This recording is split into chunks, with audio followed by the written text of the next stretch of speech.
Hello and welcome to PuppyLovesMe.net. Today I'm going to read the Berenstain Bears Hug and Make Up. So sit back and get comfy. Nobody gets along nicely all the time.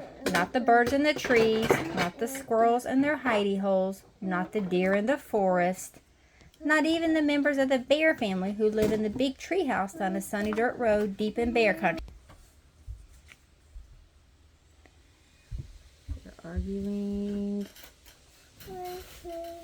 Mama and Papa is arguing. And the deer. And the squirrels. And even the birds.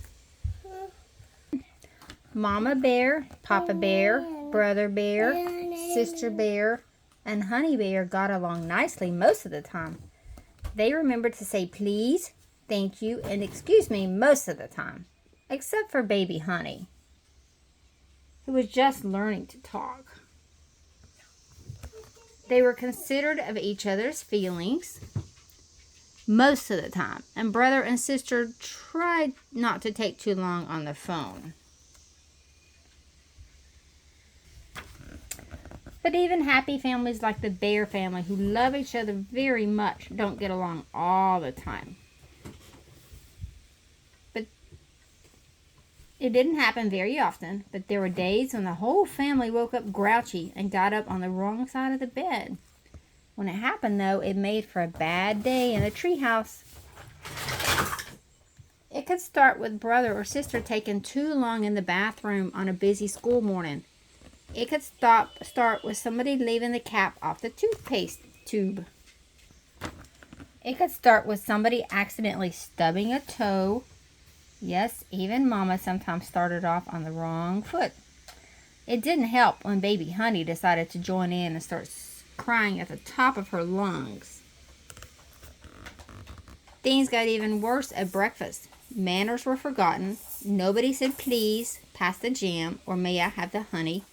The bears just reached and grabbed their dog, the lady. Let's see, where's it? Got a little worried and hid under the stairs. Goldie, the goldfish, hid in her underwater castle.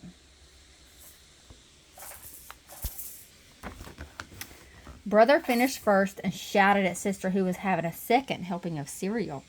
Come on, you slowpoke, or you'll make us late for the school bus. Who are you calling a slowpoke, you dumbhead? Sister shouted back. You were the one who made us late yesterday when you forgot to have Mama sign your test paper. That'll be quite enough, shouting and name-calling, roared Papa, banging the table so hard the whole treehouse shook. And quite enough table banging, said Mama. You're worse than the cubs. Grrr, said Papa, jamming his hat on his head and storming out the door.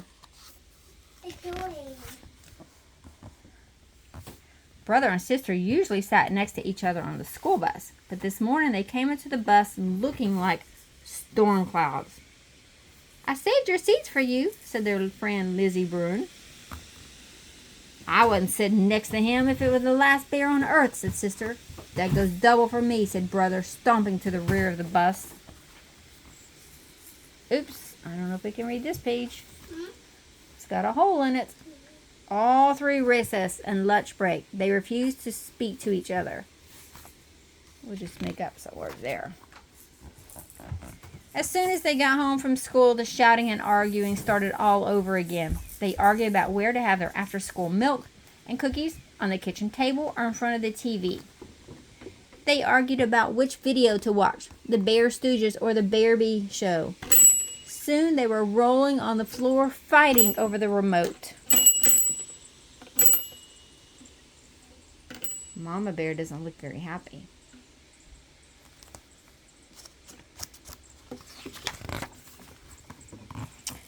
I've had quite enough of this fussing and feuding. There will be no television today, said Mama.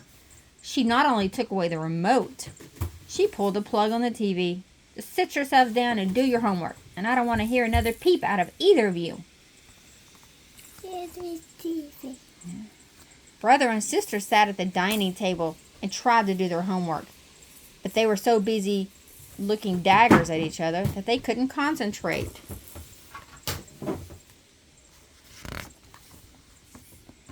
By the time Papa came in from his shop, the bear's bad day had become a full-fledged family feud.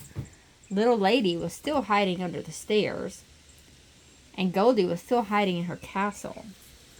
Angry silence filled the air. Grandface's brother was trying to reach the next level on one of his video games, but he kept falling short. Tight-lipped sister was coloring in a coloring book, but she wasn't staying in the lines very well.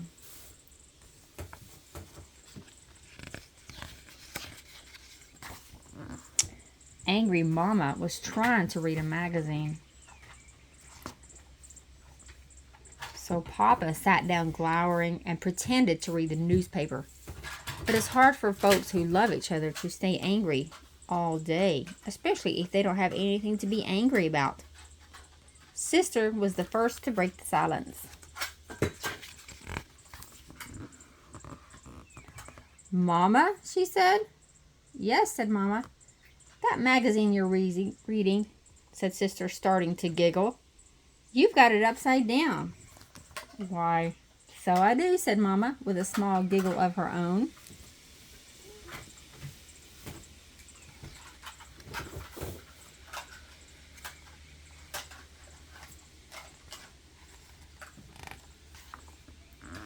Now it happens that giggling is as contagious as the 24-hour virus.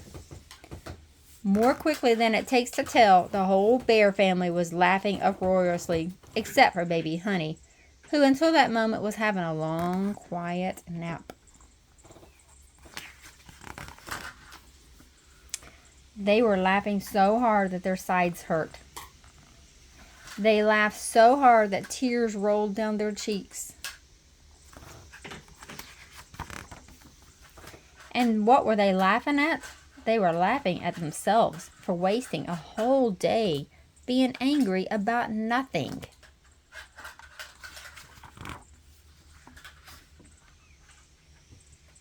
Little Lady came out from under the stairs.